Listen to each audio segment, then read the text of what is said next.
X-Men Apocalypse conclut la nouvelle trilogie consacrée à la jeunesse des X-Men, mais est-ce que ce troisième film est aussi bon que les deux premiers? Avant de commencer mon avis critique, je te rassure tout de suite, cette vidéo-là ne comportera pas de spoilers. Alors la saga cinématographique des X-Men avait assez bien débuté avec les deux premiers films, mention spéciale au deuxième film qui était vraiment dantesque, pour finalement s'essouffler lors du dernier épisode intitulé L'affrontement final. Alors l'explication se trouve au niveau de l'équipe artistique. Sur les deux premiers films, nous avions à la réalisation Bryan Singer qui a aussi participé à l'écriture, et au niveau scénario, sur le premier film nous avions David Hayter avec Tom DeSanto. Pour le deuxième film, ils sont un peu plus nombreux, donc on retrouve toujours David Hayter. Cette fois-ci, il est accompagné de Michael Dougherty, Dan Harris et de Zach Penn. C'est marrant d'avoir tous ces scénaristes pour le deuxième film. Alors ce qui explique peut-être qu'il s'agit d'un des meilleurs films X-Men. Certains d'entre vous ont dû avoir un point d'exclamation sur leur tête en entendant le nom de David Hayter. Oui, c'est bien le doubleur américain de Solid Snake et de Big Boss dans la série Metal Gear. J'ai découvert Bryan Singer avec le cultissime Usual Suspect qui était son deuxième film. Les deux premiers X-Men qu'il a réalisés et coécrits sont cohérents et assez respectueux du comics. Pour le troisième film, Bryan Singer a dû laisser sa place parce qu'il travaillait sur Superman Returns, et donc c'est Brett Ratner qui a récupéré la réalisation.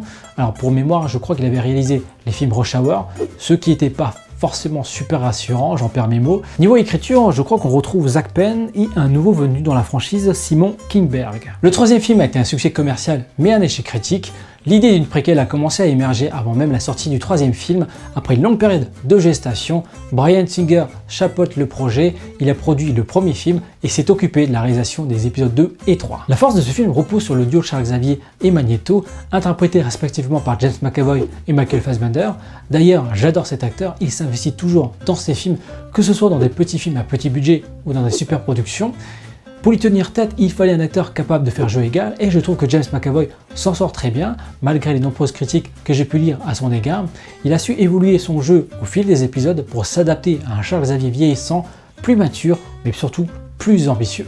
Jennifer Lawrence dans le rôle de Mystique me semble moins investie dans ce film. Je ne sais pas si cela est dû au fait qu'elle avait annoncé la fin de sa collaboration. L'arrivée de Sophie Turner pour interpréter Jean Grey adolescente est assez discutable. C'est une question de goût, mais je trouve que l'actrice Famke Janssen est bien plus proche physiquement de Jean Grey. Avec du maquillage, elle aurait pu très bien interpréter Jean adolescente. Pour revenir à Sophie Turner, je trouve que son jeu ne se démarque pas vraiment de son personnage dans Game of Thrones. Elle a encore ce petit côté petit oiseau en cage qui demande à prendre son envol. Le traitement de Quicksilver est encore surprenant. Je pense que beaucoup d'entre vous vont aimer ses interventions péchues et dynamiques. Alors son histoire avance un peu, mais peut-être pas assez, la faute peut-être aux trop nombreux personnages présents à l'écran. Moi je ne dirais pas non à un spin-off autour de ce personnage. Quant à Apocalypse, interprété par un Oscar Isaac méconnaissable, je ne sais pas quoi penser. Son look diffère du comics et je dirais tant mieux parce qu'il ressemble un petit peu à Thanos.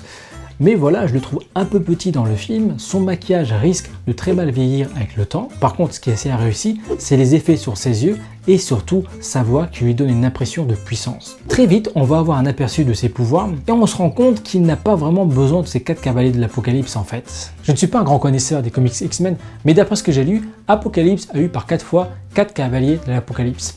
Et à chaque fois, ils représentent la pestilence, la guerre, la famine et la mort. Rien que ça. Dans le film, Apocalypse a choisi Magneto, Tornade, Psylocke et Angel. Alors je peux comprendre le choix de Magneto, il est capable de l'éviter et de détruire une armée juste avec un bout de métal. Tornade est aussi capable de voler et de changer le climat, et on a vu son efficacité dans Days of the Future Past. Quant à Psylocke et Angel, j'ai du mal à voir leur utilité quand même. La présentation d'Angel est assez succincte, il est aussi capable de voler, mais bon, je ne vois pas en quoi il serait un des mutants les plus puissants.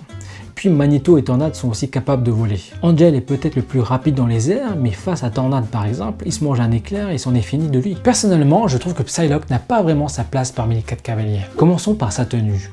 Personnellement, je l'ai connu qu'à travers les jeux vidéo, donc dans sa tenue sexy body Jackie Michelle style, il semblerait qu'elle ait eu d'autres tenues depuis sa création.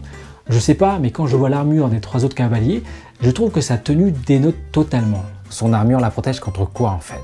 Alors petit spoil de rien du tout, la voix en body Jackie Michelle à Auschwitz, j'ai trouvé ça un peu malaisant quand même. La version de Psylocke dans X-Men 3, l'affrontement final, était ratée, je ne l'ai même pas reconnue sur le coup, mais au moins elle s'intégrait au film. Alors j'ai lu à droite à gauche que le film comportait beaucoup d'incohérences.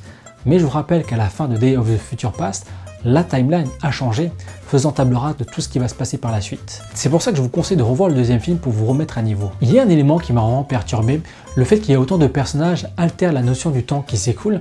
Par exemple, quand l'action est focalisée sur Charles Xavier ou sur Magneto, le temps semble ne pas s'écouler de la même manière pour les autres personnages, notamment pour Mystique. Et puis parmi les choses que je regrette, c'est de voir autant de nouveaux personnages faire office de figurants, comme Jubilé par exemple. Malgré la puissance d'Apocalypse, on ne ressent pas de vraies menaces. Nous sommes dans un film de licence, les producteurs ne veulent pas égratigner les héros qui vont revenir dans d'autres épisodes.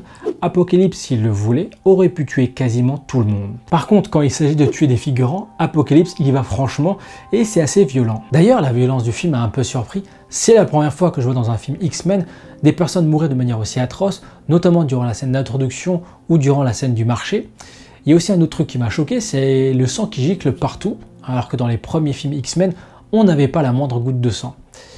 Il y a une certaine volonté de ne pas faire dans la demi-mesure, mais d'un autre côté, il faut que les héros reviennent pour d'autres films.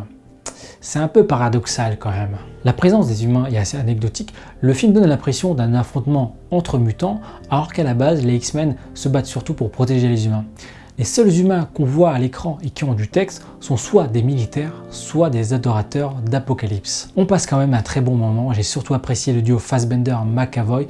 Ils nous livrent ici une très bonne prestation, même s'ils sont opposés, on comprend leurs combats respectifs. Le choix des cavaliers m'a un peu déçu par contre, j'aurais préféré voir Wolverine ou Gambit à la place de Psylocke et son body de type Jackie Michel. Alors ce qui me gêne surtout, et cela commence à me lasser, c'est qu'il s'agit ici d'une machine bien huilée.